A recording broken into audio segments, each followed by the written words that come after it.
5:30, family members of two women killed in a deadly Chico crash are sharing their grief and hopes for justice. Action News Now reporter Tori Apodaca spoke to one victim's father in an Action News Now exclusive.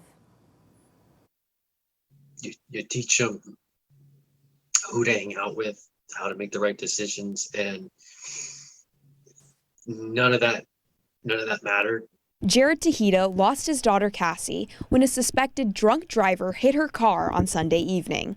It's far too often the case where, the criminal, so to speak, lives and the good go. Courtney Kendall was in the car with Cassie, both of their young lives taken in seconds. The one thing you think is you really hope that they grow up, but if they can't, you'd switch spots. For her and Courtney, I'd do it in a heartbeat if I could do it. The Butte County District Attorney says the suspect was driving 80 miles per hour in a 25 zone, coming to a halt out in front of a Chico home.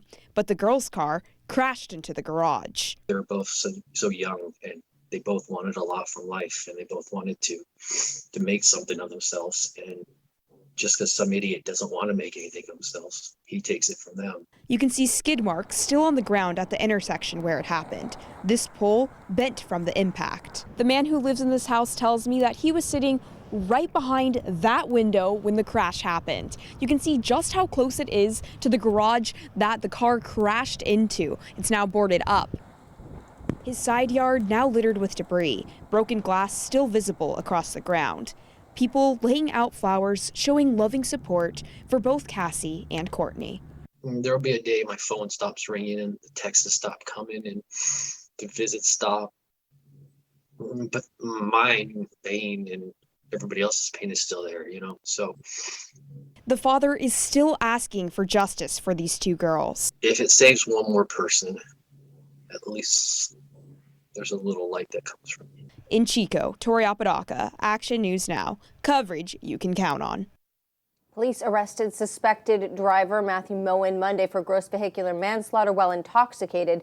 He faces 30 years to life in prison. The Butte County District Attorney says Moen was previously convicted of driving under the influence in Nevada County in 2020.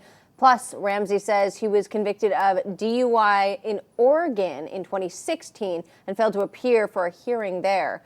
He's set to enter a plea in Butte County Court tomorrow.